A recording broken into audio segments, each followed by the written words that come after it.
Live your life, boy. Ladies and gentlemen, welcome to the Conspiracy Farm, where we don't start the conspiracies, we just add the water. And now, your host of the most state-of-the-art, most informed podcast on the interweb, I present to you Pat Miletich and Jeffrey Wilson. Ladies and gentlemen, are you ready for war? Yeah, rear naked choke a Cocker Spaniel, bro. You know what I'm saying? Bro. Change the neighborhood up. Conspiracy Farm. Go. Check it out. All right, ladies and gentlemen, off to the races for another episode of The Conspiracy Farm. Jeffrey Wilson, as always, in the shotgun seat with my homeboy, UFC Hall of Famer Pat Miletich. What's up, Pat? How we doing? I'm doing good, man. House is chaos. Getting all the boxes packed up, getting moved. You know, doing my thing. Heading towards the farm. The Nice. Conspiracy farm. No pun intended. Yeah, Pat's in the middle of a move, so life's been a little bit of chaos. But I'm super stoked always to have this guest on. You know, I was a huge fan of his and still continue to be, even before we started the farm, however many years ago, 5-6 years ago now. Awesome content. Not always so fire and brimstone. Entertains a wide variety of subjects, which I always find so fascinating. He is the El Jefe, the host of the Higherside Chats. Mr. Greg Carlwood is joining us today. Bonjour, Gregory. Hey, what's happening, guys? Thanks for having me. Too kind. I always feel like I'm better at asking the questions than answering them, but hey, I appreciate you having me on. Yeah, there's absolutely no problem. But before we get started, ladies and gentlemen, support the farm, support the sponsors, of course, theconspiracyfarm.com. Wide variety of sponsors with health being on everybody's mind. You know, we had on Tim James last night, the El Jefe over at chemicalfreebody.com/farmer, promo code farmer for all kinds of good stuff. Go check it out, from gut health, green 85, getting all your concentrated greens in one scoop. But I digress, man. You know, Greg, it was interesting to hear you chatting with Sam Tripoli, I think it was a couple of weeks ago. Yeah. A little live at the Comedy Store. I shout out to my boy Sam Tripoli, at the host of the Tinfoil Hat. Going to be opening for him when he comes to St. Louis, October 1st, 2nd, and 3rd. That's going to be fun. Having a good time with Sam as always. But during that conversation, I was happy to hear, and I've heard other people kind of remark to this on. Of course, we still have to kind of talk about this and deal with all the shit that's going on, but there's a part of me that's just over it. And there was a line that it was so spot on. You said the conspiracy bingo card has been pretty much filled up.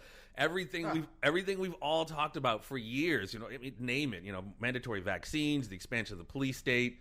You know, NDAA coming. I mean, all of it's now come to pass. So for me, I'm just like, I'm not trying to really convince anybody of it anymore. What's going down is going down. So I've kind of turned the page to like, now what? All right. Now the Civil War is coming. All of this shit's coming. Food shortages, all of this stuff. It's here. Possible Civil War. It's here. So then it's now what? So expound on how, you know, you're thinking about that. I mean, obviously you still do your show, et cetera, but we're not the only ones who this is psychologically affecting to some degree. I mean, I'm fine. I'm not going to kill myself, but numbers of suicides are through the roof. So how is this all affecting you, my friend? Yeah, man, I am really happy that we did the work before it was crisis level, you know, red level, everything. You know, 10 years ago, we have been preparing for this kind of stuff, learning about what they wanted to do, and it would be really hard to have a crash course in all that now, you know, when we are in this situation. So I feel fortunate. I also think that, you know, you kind of got to go zen a little bit with all this stuff, and you got to look like your worldview serves you. I say this almost way too much, but we have been painted, conspiracy people have been painted as crazy. I think that's the role of Alex Jones in the pre-internet world. He was the only one who really talked about this stuff, and he looks like a crazy person regardless of the content of what he says. When The View needs to have someone come on and give the conspiratorial perspective, it's him, and he yells at the house moms, and he looks terrible. He doesn't look like he's better off for knowing this stuff. So Right. I think especially now, you gotta look like a good example to other people. When people are trying to find some life raft in this conspiracy chaos, it's nice to be a person where they look at you and they're like, I wonder what he's thinking about this kind of thing. I wonder how he's handling this kind of stuff, because he seems like he's got his head on straight, and everyone else I see is losing their head. So maybe I'll ask him a few questions, you know, at least in your inner circle. It's good to look like this stuff serves you, because the stereotype is that it drives you crazy.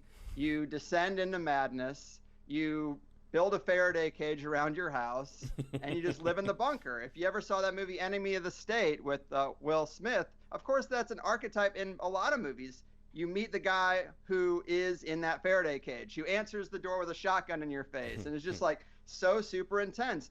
And I don't love that portrayal of what it is to learn about what's really going on in the world. So it's difficult, but I try to have a lot of empathy for people. I interviewed Derek Brose, and he had said he's on a mission to make America friends again. And I also think that's true. Like, it's not really the time to say I told you so.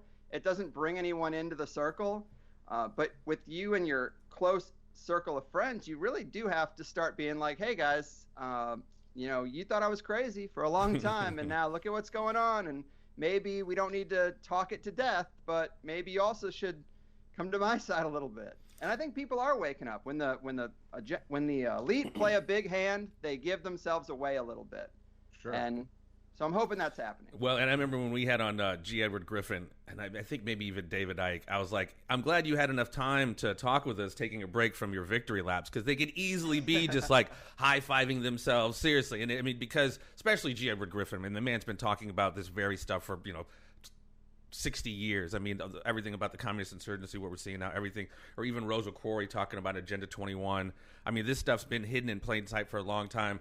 And yeah, and I've always tried to do that, because that, when people kind of stereotype, conspiracy theorists, they kind of say, we think kind of we're smarter, or we have information that you guys just don't have, and if only you had this information. And to some degree, that's true, because it is frustrating to see the normies just like, what? Like acting like nothing exists, in that matrix of what they think is the real world. But I think that's been hugely important for me personally over the last several weeks. We took a break from doing some shows just because my head necessarily wasn't in it, man. I allowed myself to kind of get wrapped up in all this madness. Yes. And it's so important, like you were talking about with Sam, or we've been talking about, to balance your energies. I find it so odd that all these people with Trump derangement syndrome constantly post shit about Trump all the time. If you hate him so much, why are you giving your energy to it? So it's like, for me, I'm trying to create that balance of addressing the darkness while staying in the light. I agree with you. And I actually listened to the first episode you guys did that you posted just the other day. And I love that, because I'm really desperate for pre-2020 content. I like listening to something that existed before any of this happened. I've been watching a lot of old movies like Blues Brothers, Maverick, City Slickers, and just being like, if you guys only knew, if Billy Crystal only knew what 2020 was going to be like.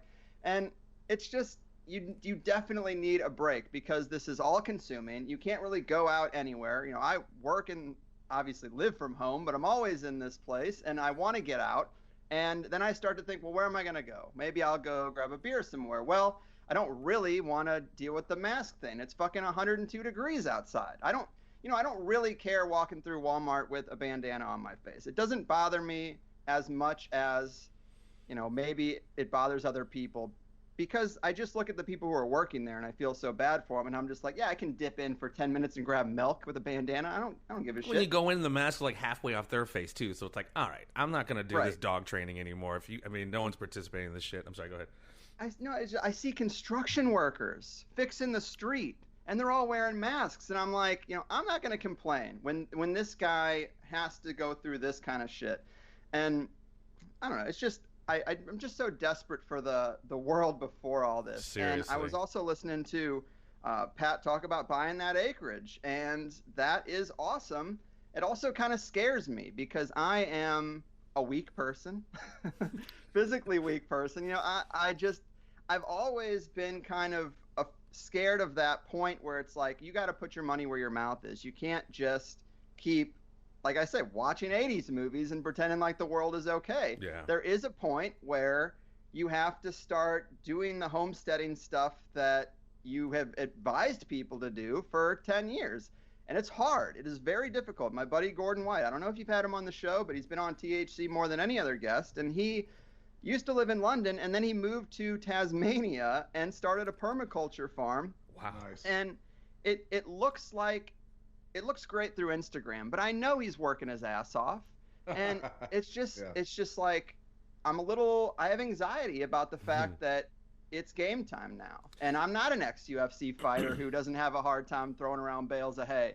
I'm gonna begin a real crash course in physical labor, I guess, in the future. But I do think the cost to participate in the system is getting way too high. I think we might have all interviewed guests who are of that opinion, like, well, I'm not gonna let them tell me I need a driver's license. I'm not gonna register my car. Like, there are those extreme people in this circle that are like, I don't need their permission to do this stuff. And then, they get pulled over and they get taken in, their car gets impounded, and they're like, I don't care, I'm free. I was like, well, I'm not that crazy. Right. I will pay to play a little bit. But when it comes to the vaccine, I think we really have to start thinking about what privileges might be revoked if you don't want to do it. Because that's my line in the sand. I will not do that. Right. And so does that mean I never get to fly on a plane again? It might.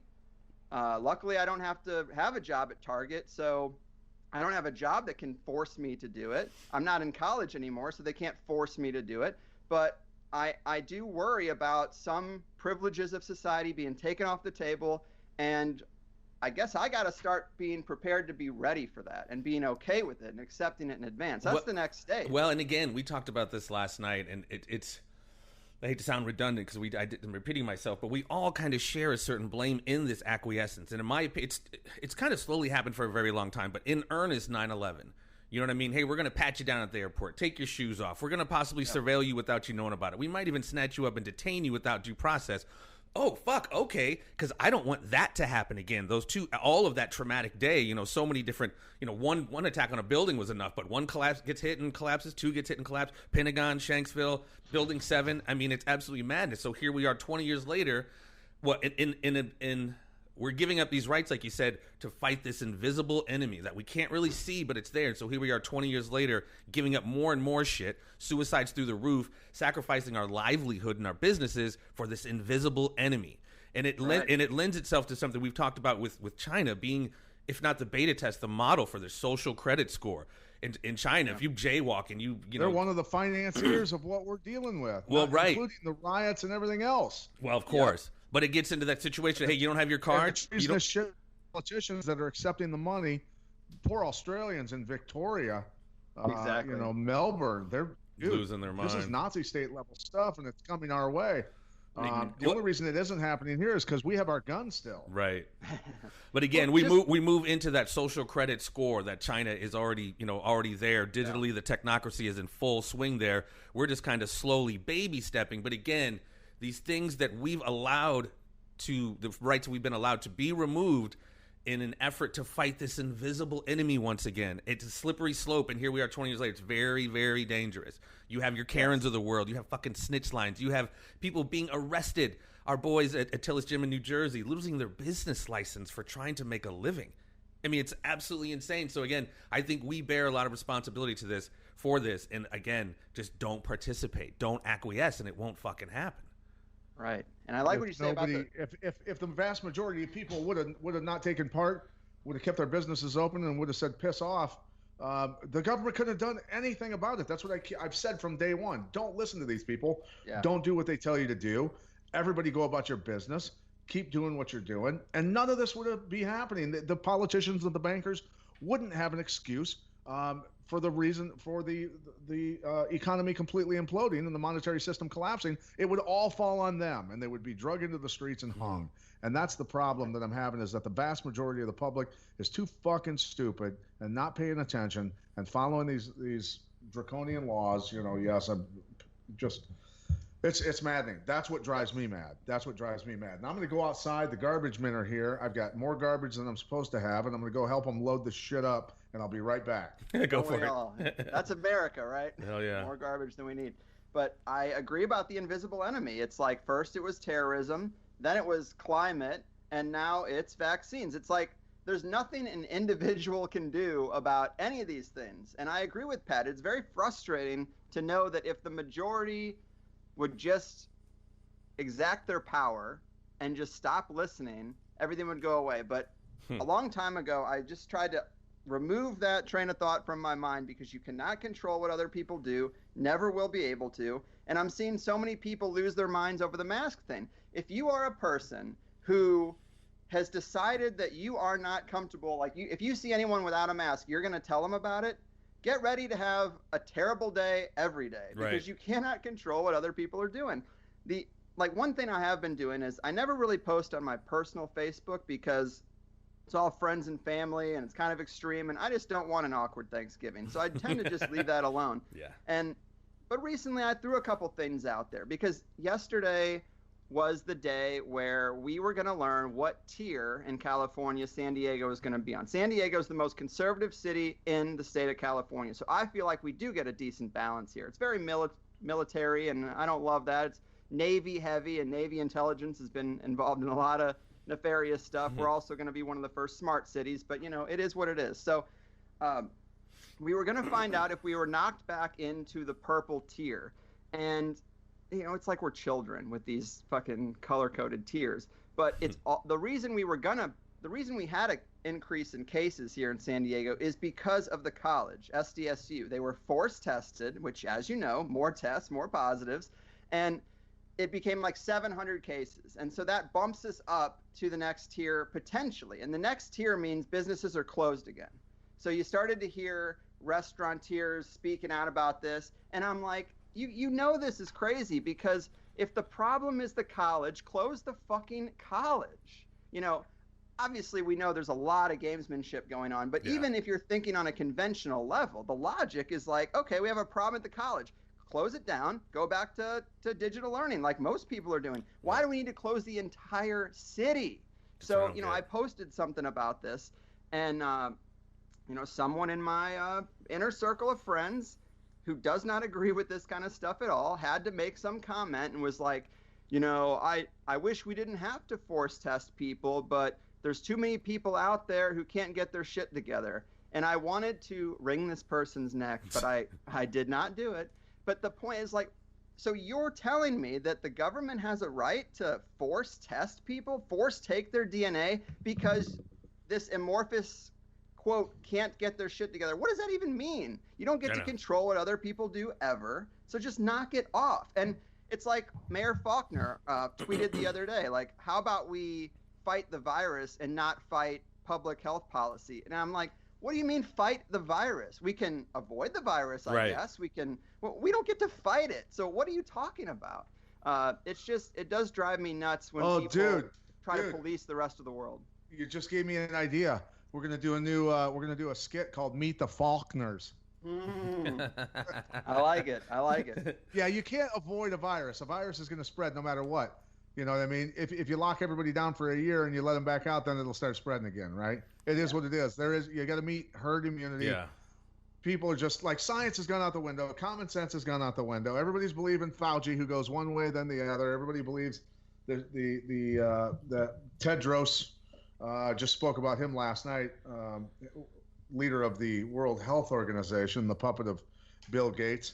You can't avoid a virus. It's going to either affect you or it's not, but you're going to get it. And we need it. That's a part of what we talked about with Tim. Like, we need these kind of exposures. That's what makes the human body so resilient. The immune system do what it does. That's what they say. That's what the Del Bigtrees and the Sally Fallon Morels and Dr. Thomas Cowens, that's what they're saying. And they're getting me to challenge a lot more than I had realized I was going to be challenging in the beginning of this thing. But one more point about California's tiered 4-tier level. It's like, if you really look at that image and you study it and you just think about it, I think anybody can see through it, because if you wanted to enact the most control and you were going to make 4 tiers, what would you do? You'd make the requirements as strict as possible so that you could basically make any decision you want, kind of like at a typical retail job where there's so many rules to follow, no one's following all of them, and they let you get away with it until they want to fire you, and then it's like, here's violation A, B, and C. But we have these 4 tiers. The bottom tier, of course, is minimal. And to be in that tier, so first off, it says minimal, most business operations are open with modifications. So, like, it doesn't get lower than that, which is basically, like, still not back to normal. And to be in that tier, you have less than 1 daily case per 100,000 people. Less than 1. That is 0. So 0 cases out of 100,000 people, most businesses are operational, and we're minimal. And then you just move up to moderate. Moderate is 1 to 3.9 daily cases per 100,000 people. And that's moderate. Substantial. To have a substantial pandemic, it's 4 to 7 new cases per 100,000 people. And then the purple tier is what they call widespread. Most indoor business operations are closed, it says, and that's more than 7 cases per 100,000 people. So 8 cases. The difference between widespread and minimal is 8 people out of 100,000 with a test that is 30% inaccurate. False positives, yeah. It's like, what the fuck are you talking about? It really is insane. Well, there's no common sense. No, okay. Double loaded question here, or double prong question. Why the fuck is everybody equating immediately a positive test with a death sentence? Like it's fucking Ebola and you're going to be bleeding out of your ears. And what role, and this is something, and I'm very serious about this. I know there's laws out there, but I need to dig into it, and we need to do more shows on this. What is the media's role in helping to exacerbate our perception of what's going on, even though we know it's 99 point whatever percent survivable, but we're still freaking out about positive tests, even though we know hospitalizations and deaths are down. Yeah, more people are popping positive. If you pop positive for just a regular cold, they'll say it's COVID-19. What are your thoughts on that perception that it's a death sentence and media's role in creating that false perception? Absolutely true. And as I've tried to find ways to talk to my friends who are not in conspiracy, usually we just ignore it. I don't talk to them about their jobs. They don't talk to me about my job. Right. But it's gotten very difficult through all this. And so I've said to them, the certain ones who have watched media and then have decided I'm not going to come to the party because I watched CNN this morning and, my wife's freaking out. She doesn't want to. So I say, look, before this happened, we knew that the media hypes up everything, right? We knew the media sells fear to sell ads and to keep your attention. You know that, right? And they'll be like, yes. I'm like, nothing has changed. Just keep in mind that nothing has changed. And it's worked on some people and it hasn't worked on others. But I agree. We do have this perception that a positive case is a death. First off, what are they even testing for? We can go through that whole thing, but the survival rates, I just saw this. It's like, not to go through all the numbers, but let's just look at 70 plus, which is the most vulnerable. 70 plus is 94.6% survivable. First off, there's less than 5% of the U.S. population who has even gotten it. So you have to be in that minority. And then to be in another minority, it's like winning the lottery to die of this thing, even if you're over 70 years old. So you get younger than that, and it's 99.5. Between 20 and 49, the range I think we're all in is 99.98% survivable. So if you even get it, you're probably fine. Well, what did CDC, those numbers, I don't know the exact ones. It was like 9,000 maybe people have actually died from COVID. Like 90-some plus has been comorbidities. I mean, again, that doesn't stop people from still freaking out. You're going to kill grandma. Well, it's grandma. She's going to die probably pretty soon anyway. And again, who wants to live in this riskless society? When we hop out in our car and go to the grocery store or whatever, we could be one of those 3,000 plus people who die in a car accident, or just go through the numbers of people who die every single day from XYZ, which is even more than what we see with COVID, but we just don't shut the shit down. That's why I think this is a part of a designed, whatever you want to call it, Agenda 21, this new normal, the smart grid, the Internet of Things that we are growing into, this technocracy, this transhumanist technocracy, authoritarian style.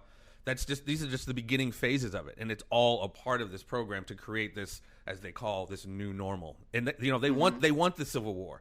They want to burn it down and from the ashes build, like you said, your smart cities. New York is going to be one of them. LA is going to be another one. I think the Upper Northwest is going to be another smart city. I mean, I keep saying they have to take out the old to bring in the new, and part of that is us. They're doing it with us, society, politics, financially. We're moving into digital currency. They've already been talking about it. It's all part of the plan. It is. And people don't like to hear that you should get involved with your local government, but you should get involved with your local government. I happen to be in a lucky, privileged position like you guys where we have audiences. So if you look at how many people are actually watching your local mayoral debate, it's under 1,000. I see some things on YouTube for San Diego and the interviews with the mayor candidates. They will have under 1,000 views. It's insane that no one's paying attention, but I am in a position where I can email them and say, hey, I have a 6-figure audience. you need to kind of listen to me, and we should be friends, And I'm not trying to get in bed with politicians, but if it keeps the smart city from creeping up on me a little faster, sure. I would like to be like, hey, here are some links. Tell me what you think about these. And you're probably not gonna win over a lot of politicians like this, but I just think, what else can you do? I mean, we're about to be at the level where we just have to retreat and hermit up and become the stereotype I don't want to become. But yeah, you can't control what other people do. So what can you do but protect yourself and the people that will let you, and the Without a people you doubt. care about? Well, and it's something that's very important. Even on a good day, you want to have a decent relationship with your local sheriff. I mean, that's just good to have him or her to know you and you to know them. And something hugely important that we've spoke on about Agenda 21, Agenda 2030, any of this kind of reset, it's an international global plan that is executed and implemented locally. That's why you see, these county executives, these health directors, these are the ones that say, wear your mask, close down this and this and this. They're the ones, the unelected bureaucrats. Some of them are elected, but unelected bureaucrats, some people are elected, but it's happening on a local level. I think that's why it's hugely important for all of us, especially with everything going on right now, to recognize that and get involved in some measure of local politics. Because again, this is something huge they've been planning for a long time, but it has to happen on that incremental level, starting at your local cities and municipalities. I agree, and it's not fun to go to these things. It's not fun to even really engage with political people. I feel like I'm oil and water with those people, but at the same time, like maybe you can stop this stuff from creeping in a little bit. And I don't know, I just don't have a lot of better ideas, because the thing has always been so top down, and it's just it sucks. Well, I know here's we're in a situation where, as Jeff said, New York, Seattle, Portland, some of these other places, Los Angeles, these super cities that are going to be built. And I told you on a couple different podcasts about a clandestine Freemason from Washington, D.C., who basically would confront me on everything, basically on freedom. And everything that he said seemed so backwards that it just didn't make sense to me. And then he finally started sending me private messages. This has been years back. I think this is probably a good 5-6 years ago, saying, if you and your family want a spot in one of the last cities, there's a spot for you if you want. You have to stop thinking the way you're thinking, right? Damn. And then he started talking about a city in Ethiopia where he and his family will be going. Shit. And then I started researching more on that, and there is a city being built. It's all being updated. It's crazy what's going on. So what he was saying was actually correct. So he was tied into these deep state shitbags and these globalists. And so it's a little worrisome. So the way I look at it is, and you guys analyze it maybe differently, but I see those cities as being experimental. Let's give it a shot. Let's run everybody out of the cities first, update everything, and then allow people back in. And they're obviously, they don't care who lives and who dies at this point, besides themselves. But I think that's kind of what's going on. I live outside of the Quad Cities, which total on the Iowa, Illinois side, the Quad Cities is about 500,000, 600,000 people with all those cities combined. But I live outside of town. None of that stuff is going on here yet, anything like that. So it's going to be interesting to view this shitstorm that's going on in these major cities from outside that glass and just see how it all goes down. I agree, and I do worry about the last train out of town. I do want to milk it, I guess, as much as I can. But what if a lot of these places won't take you if you haven't had the vaccine? Not that I'm going to go to Canada, but that's definitely an example of a place where you probably won't be able to go. I don't think you can go there right now. The border's closed, I think, still. Yeah, so when will it open? It'll probably open for those who have a vaccine first. And I've thought about Acapulco, Mexico, because there is that Anarcho-Poco conference where a lot of the big movers and shakers in the alternative community, they have this conference, and it's like a little microcosm of people who think kind of like us. I don't really consider myself an anarchist, I guess, but at the same time, it's like I'm not going to be super strict if they agree on most of the other things. But there are, I guess, little pockets, but I really don't want to leave. I don't want to be in a situation where my aging parents, who are going to be in America regardless, where I can't get to them without getting on a plane if I have to. So it's like, where within the United States can you go? I don't know. The Midwest doesn't seem terrible, but I just worry about a lot of stuff in the next coming decade. Yeah, well, I have 3 children. I have 3 daughters. So, look, if I was single and didn't have any kids, I'd figure it out a lot easier, without a doubt. But I am setting up a small piece of property with a farmhouse that was built in 1890, and I'm going to get solar. I'm going to put another outbuilding on it. I'm going to have greenhouses. I'm going to have a chicken coop. It will be fenced in. It will have large dogs, man eaters, all that sort of stuff. And I talked about it last night. I'm not joking, man. I'm getting Kangles and Mastiffs, 200-pound plus Cats? Kangles. They're the only dog known to kill mountain lions by themselves. So. Oh Jesus. They're Turkish. They're Turkish dogs bred to protect sheep herds. So. No, I'm gonna end up getting eaten by my own dogs trying to take the trash out. Yeah, that's what I'm saying. Guess who's not coming to visit? Pat. He's like, no, but so for me, it's I'm doing it no matter what. I have to do it, and my wife thinks I'm a little bit crazy, so she's gonna stay in a condo while I'm doing all of that stuff. But when the shit goes down, I know where she's gonna want to be. Right. Agreed.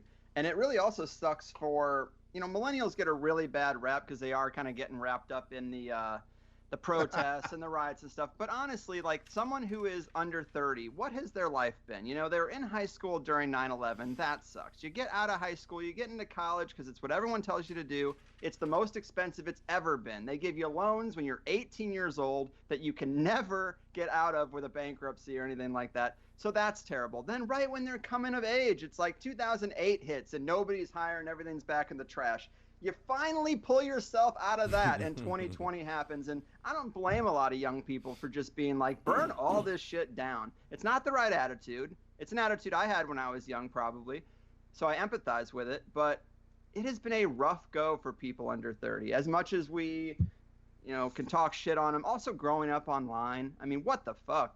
Talk about altering your brain wiring.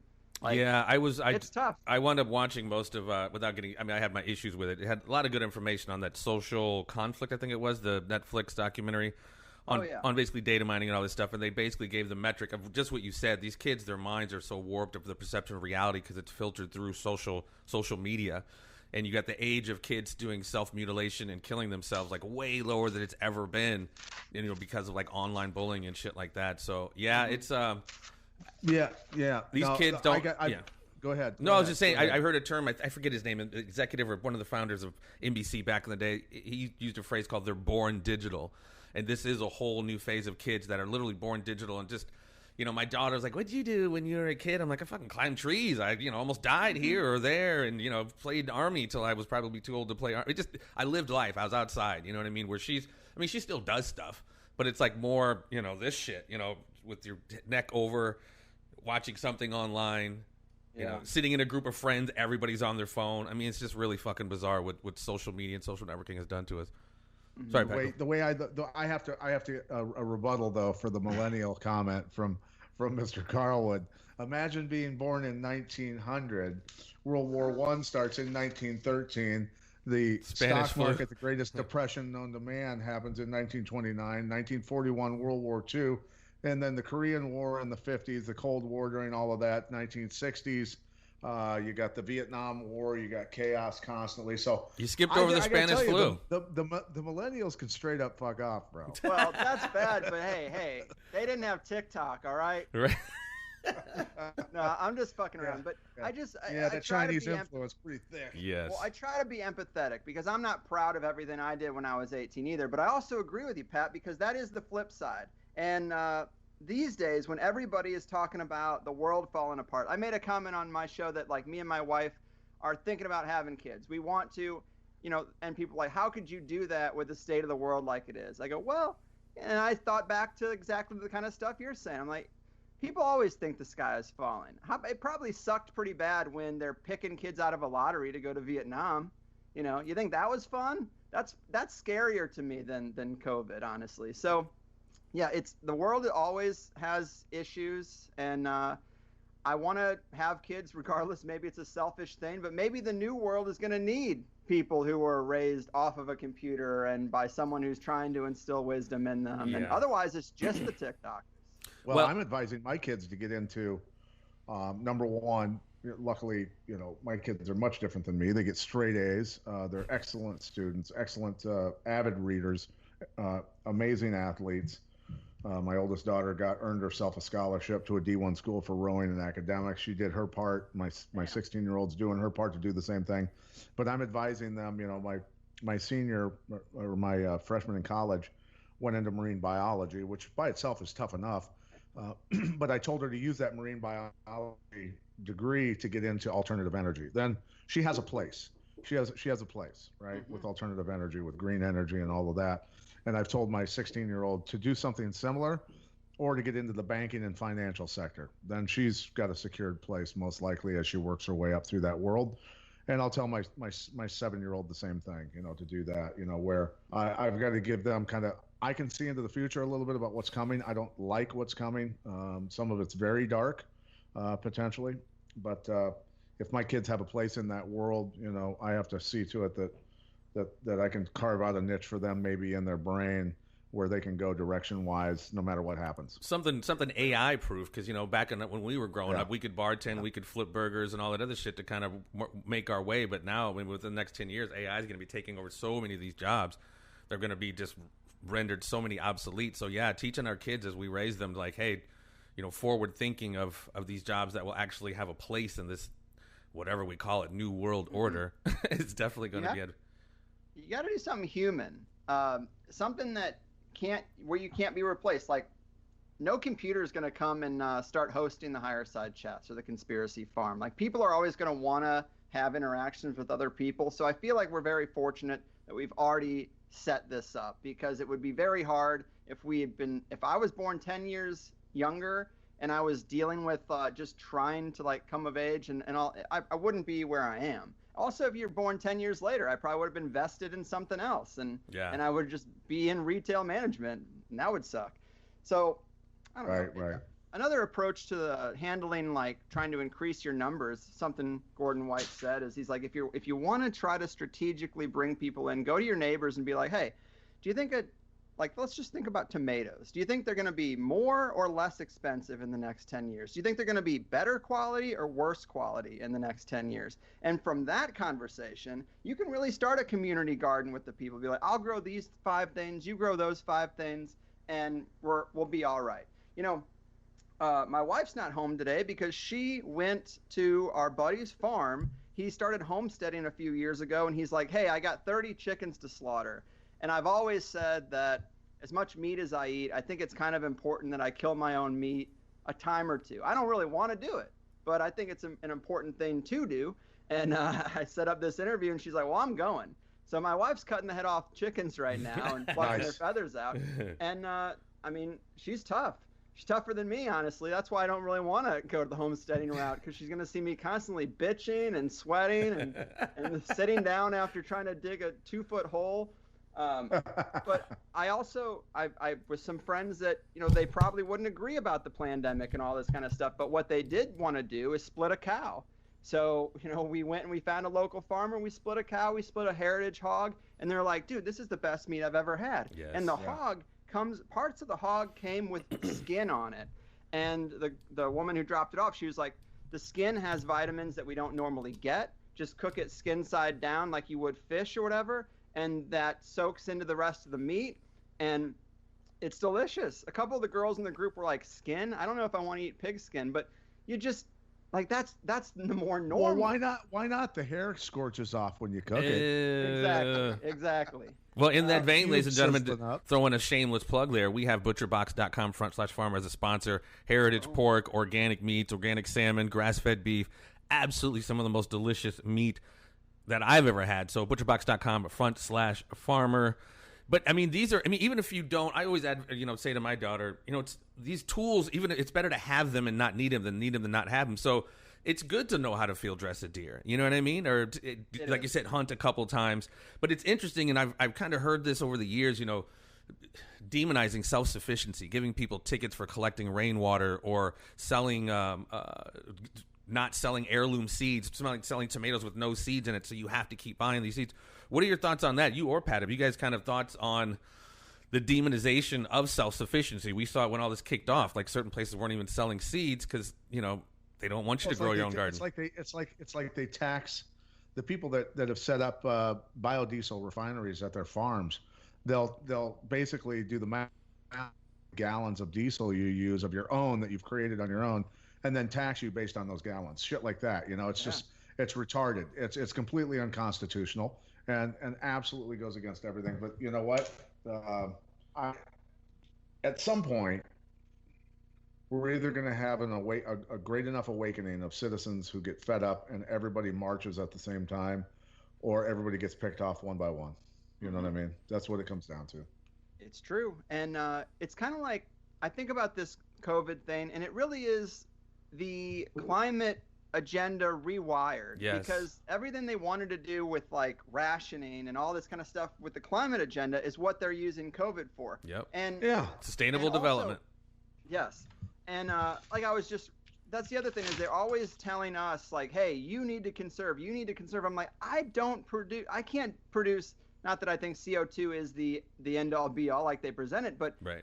There's just a study that came out that the top 1% produces double the CO2 emissions of the poorest 50% of the population. Like, that's what I'm talking about. You want to, if this is the paradigm you're going to present, then you need to change. Yeah. If this is the paradigm, then Monsanto can't be a company, because biodiversity, they say, which I do agree with, that is a huge marker of the health of the planet.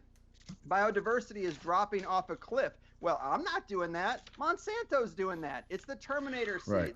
And in terms of attacking self-sufficiency, forgive me if I mentioned this before, but it was just so eye-opening to me. One of the first conspiracies I ever interviewed someone about that I really had no knowledge on at all was prohibition.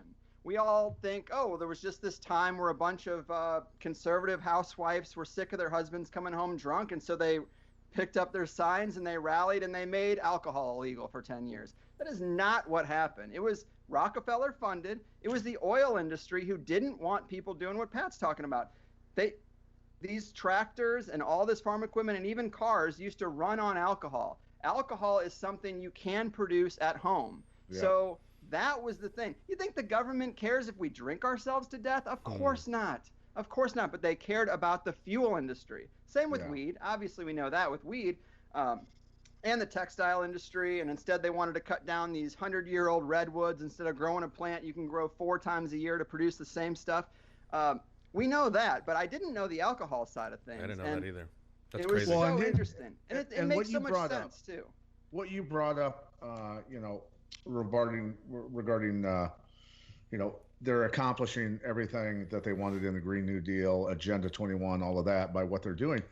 I was pointing it out months ago when they first came out with the first $2.2 trillion stimulus bill, and in there were stipulations placed on, airline companies and different corporations. Basically, I'm sitting there saying to myself, okay, they talked about no more farting cows. Well, meat production has been shut down. They're basically shutting down the airline industry. No more planes. They talked about that. All of these things. I said, the stipulations within the multi-trillion-dollar stimulus packages were what they wanted in Agenda 21 and the Green New Deal. And people sat there. I mean, I had numerous people on Twitter going, you're fucking insane. What are you talking about, dude? You're a lunatic. And I go, so here we are going back to, it's almost everything we ever talk about, every subject matter. People have no historical reference. They haven't been paying attention to Agenda 21. They hadn't been paying attention to the Green New Deal, truly paying attention. And they didn't pay attention to the stipulations placed in the multi-trillion-dollar bailouts. So they just are fucking clueless. And I'm talking to a wall, a bunch of empty-headed morons. And that's, again, the shit that I'm talking about. It's the same thing that we're talking about with, the Bolshevik Revolution, the Nazi takeover, the brown shirts, all that sort of stuff, letting people out of prisons, putting badges on them eventually after you get rid of the law enforcement, which they've done throughout history. All of this shit it's literally so clear. It's like I'm looking at my blackboard. I can see the map of all of it.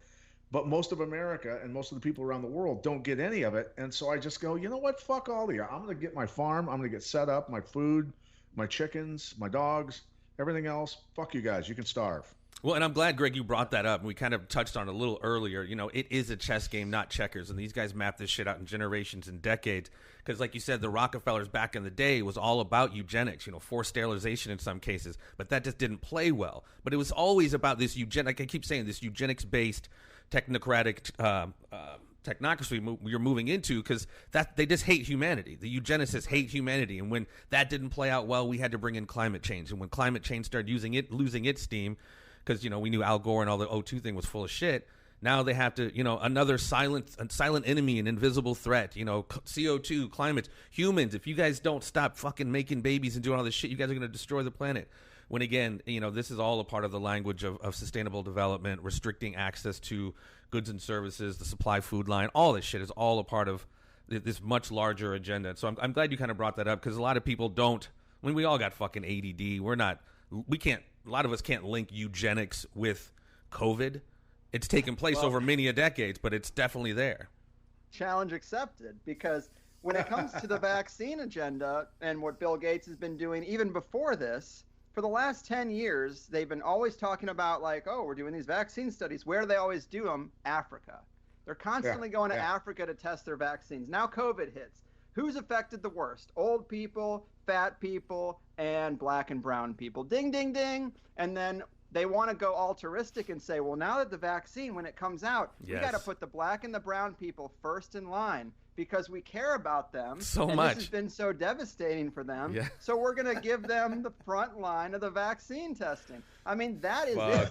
That is eugenics pulled into 2020. Yeah. Yes. And then we fold into a new eugenics mentality and angle is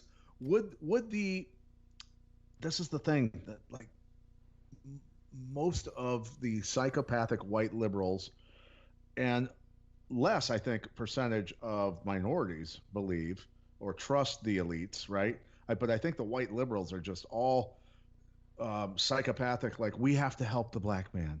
The black man can't defend himself.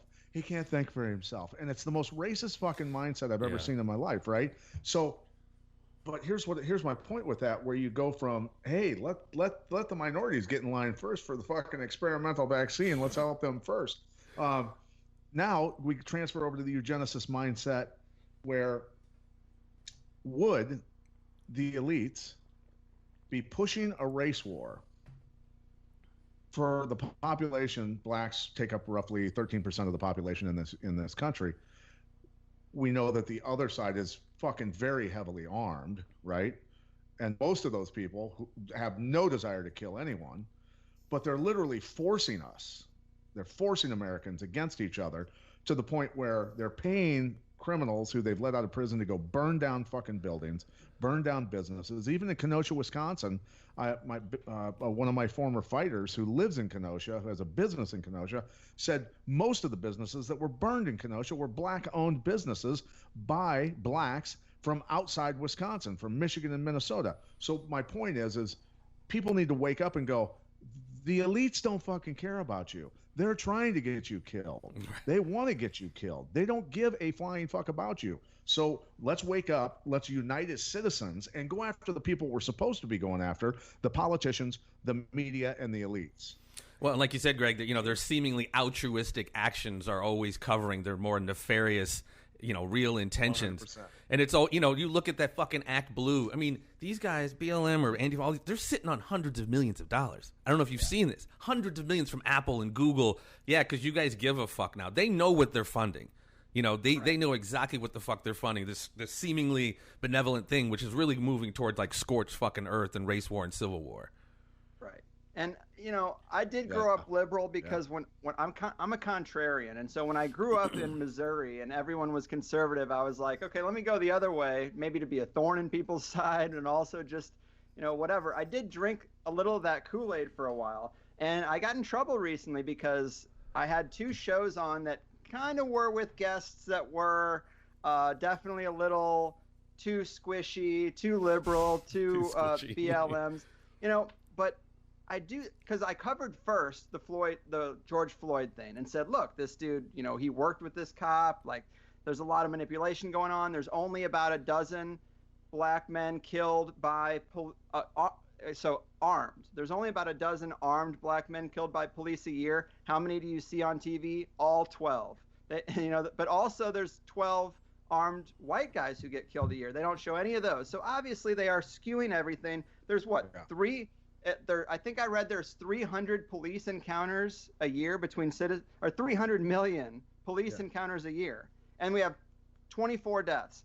It shouldn't happen, but it happens a little bit, but they're clearly amping everything up. So I covered that first, and then I got some feedback from black people that were like, hey man, I'm a big fan of your show, but I'm feeling like this show's not for me. Like, and I also have people in my personal life, and there are some skewed things in society for black people, but you look at Black Lives Matter, that is just a slogan. That money that they're sitting on, that's going to the Biden campaign. It's not going to correct the skewed loans that we give out in this country. It's not going to support black people who have a small business idea, or to help them get into a house, or to help them start building the generational wealth that our country is based on. Where are the black-owned banks?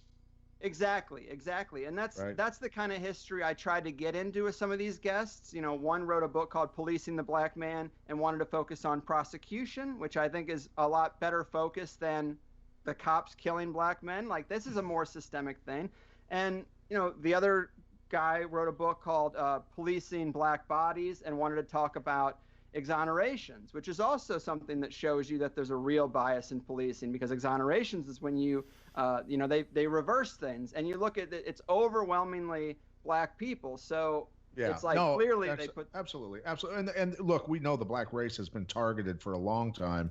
Destruction of the family unit, and it's bled, and it's literally bled into all of society. It's whites, it's blacks, it's Latinos, it's systemic now, right? It's systemic. So, but we have to talk. Look, I've trained law enforcement and military for a long time. There is racism in law enforcement. There are elements that are racist. I mean, it just exists. There's racists everywhere, right? Mm-hmm. Unfortunately, there are some racists who happen to have some power, but it's not so bad, because I've trained all over the country law enforcement, and that's not the case that I've noticed everywhere. I mean, there are certain places down south where it's still pretty bad, and I was a little taken back by some places, and I won't say exactly where, but I was taken back by some of the comments by some of the law enforcement officers that I was training. But at the same time, we have to go to this defund the police thing, and I've said this before on the podcast, is that years ago I noticed that many of the law enforcement officers, when I used to have rooms full of cops from all over that area doing the trainings with me, I train the trainers. I don't train the everyday cop. I train the defensive tactics guys, right? And then they go back and teach their departments. Well, it was getting to a point where a lot of them were having to pay out of their own pocket to get training from us, and that showed me that the budgets were already being cut years ago. Then at the same time, they were all complaining that standards had been lowered to the point where if you could fog a mirror up with your breath, like, you could get a job as a cop. And that started to be a little more alarming, right? So now you've got cops who aren't physically or mentally capable of handling the stresses of that job. And then you give them no training, and then you put a gun on their hip and throw them out there with a society that is all fucked up, right?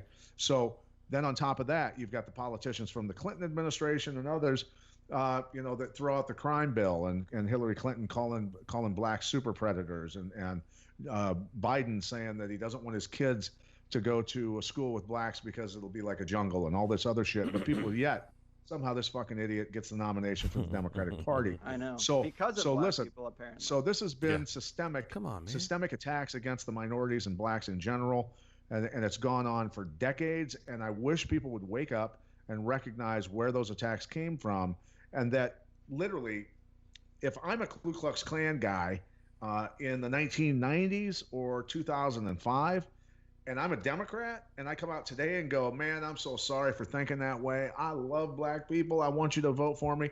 All of a sudden, everything's forgiven because I'm a Democrat, and people think I'm a fucking good guy, and they're going to vote for me.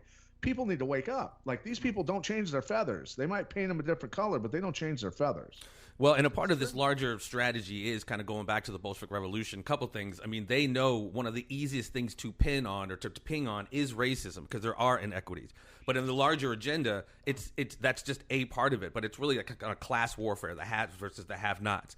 And I don't give a fuck. I know a lot of black people don't like to embrace this thought. I completely reject this notion that only white people can be racist against black people, as if, no, but black people don't have the power to be racist, as if that's the requirement to fulfill the definition. Right. The black dude who calls the Mexican dude a wetback is just as racist as the Mexican dude who calls the black dude a pinche mayate. You know what I mean? That's racism. Now, can that skewing of can that racism manifest in like a certain power inequities? Yes, but it's not absolutely necessary rather, to have racism go on. Racism, I mean, any race who thinks another race is better is a fucking racist. But I just reject this notion that it only can manifest because, bro, I fucking seen it.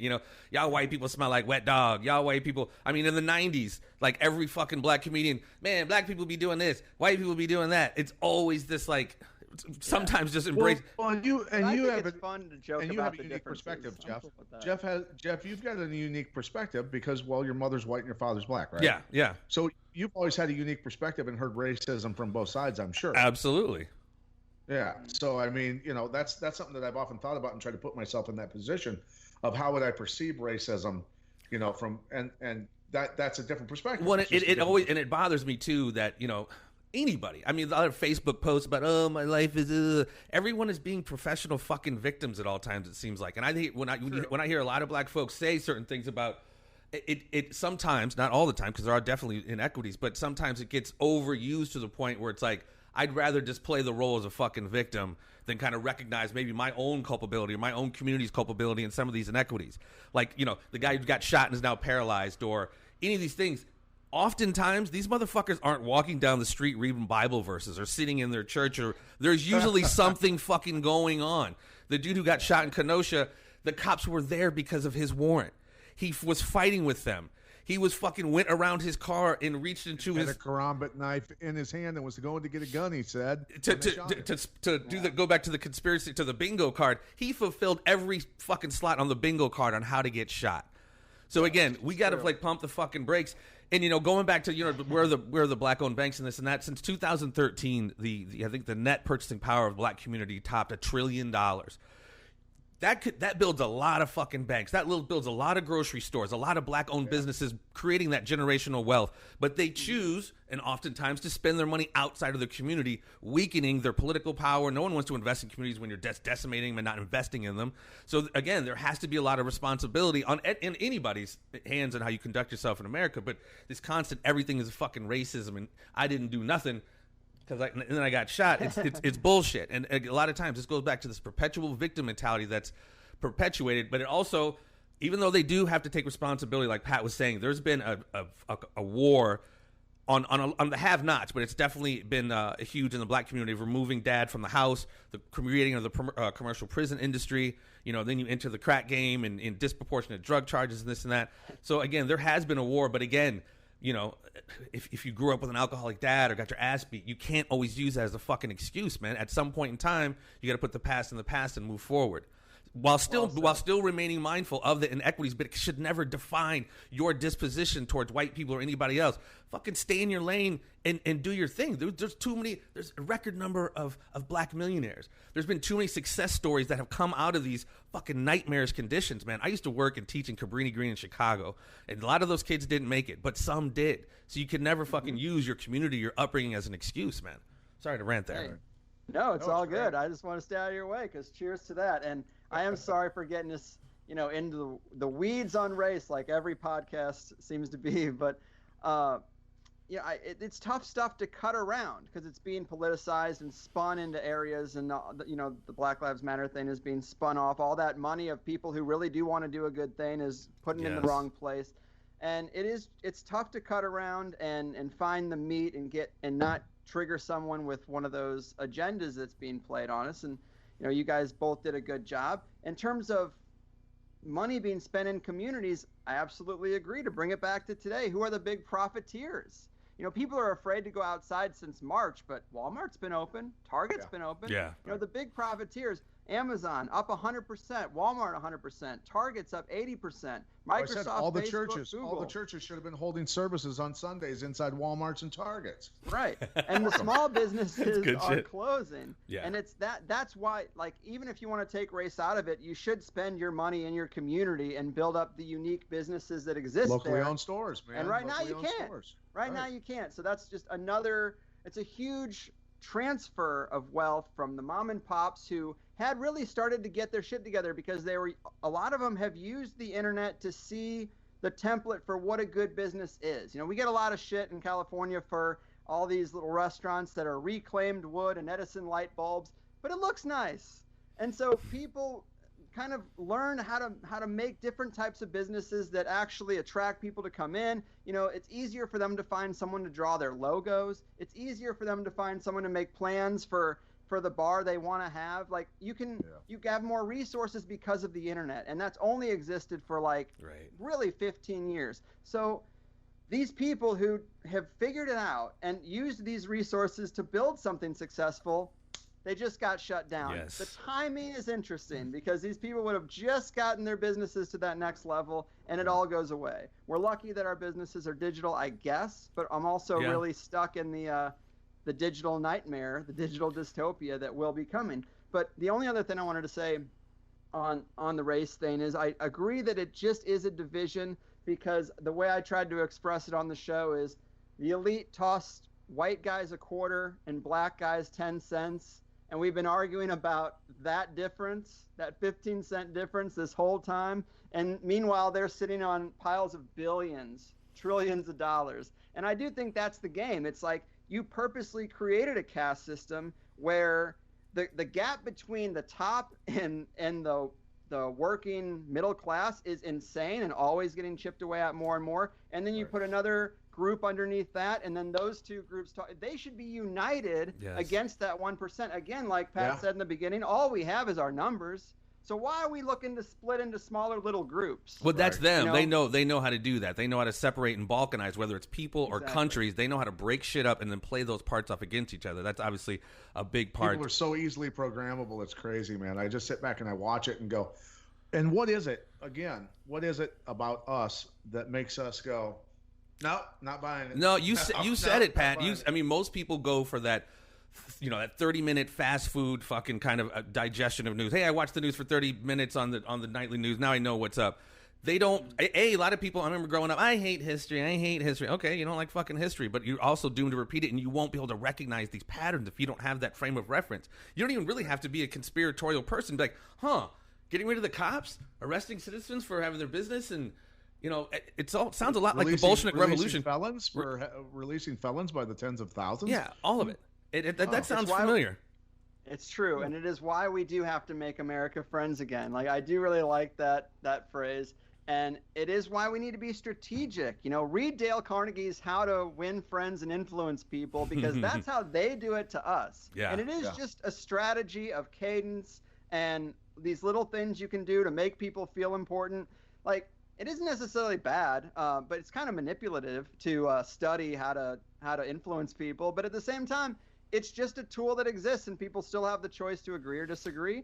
And they have to know that there are people who are trained in that. But regardless, we need to kind of learn how to be more influential and not be like oil and water to people who don't agree with us on every little thing. Because, again, it's just like the division.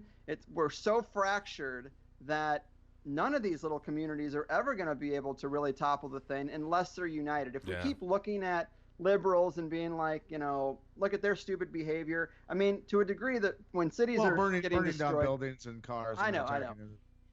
But we have to find a way to win them over rather than just shoot them.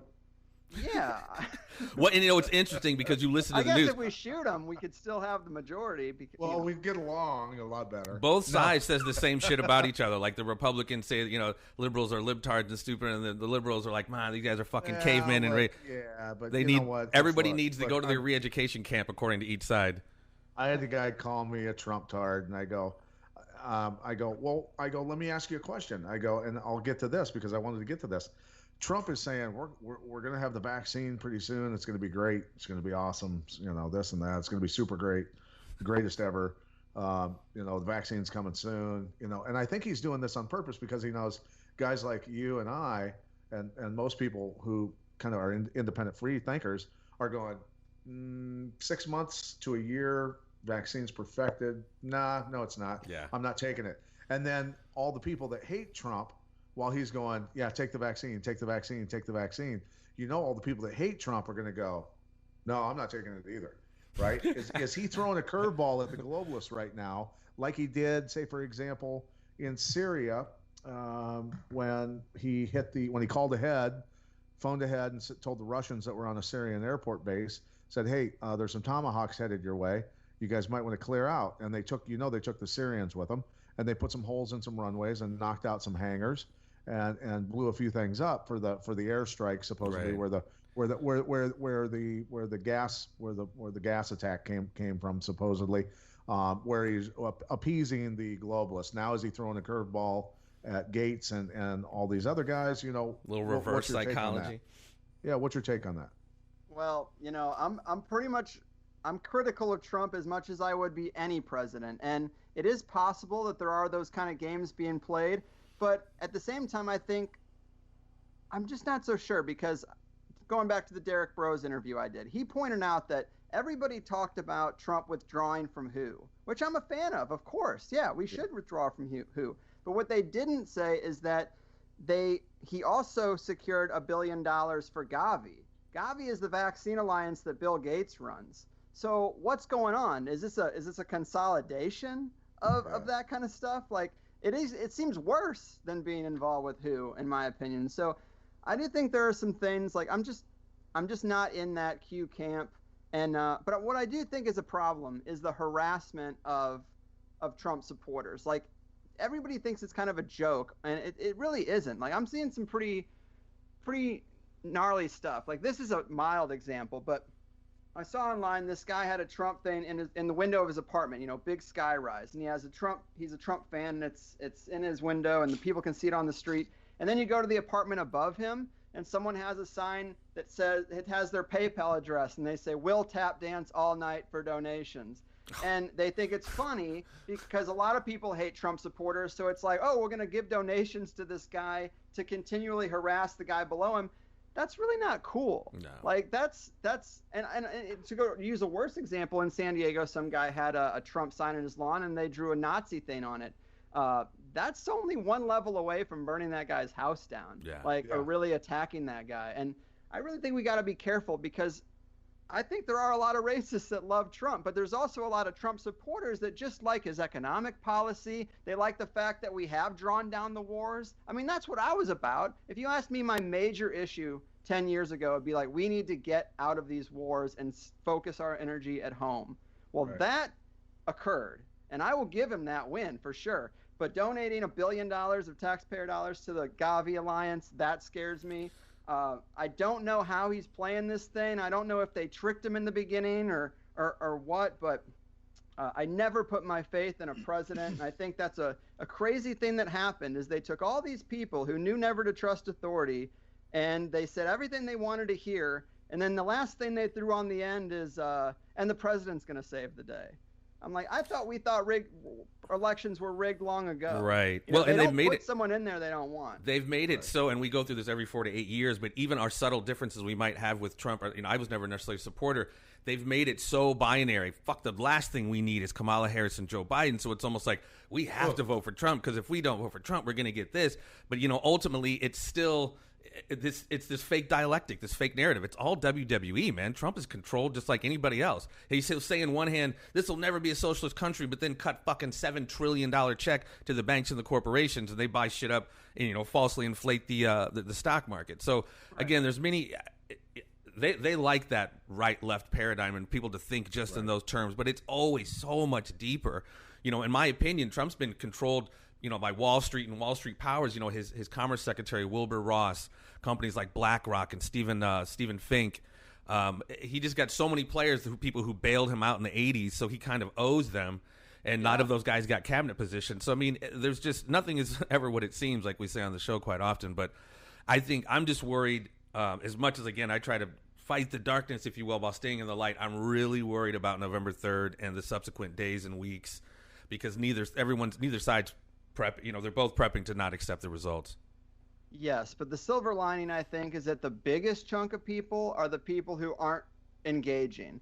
Like, if you look at people who are voting, like, there's it's like a third. A third of people aren't participating at all.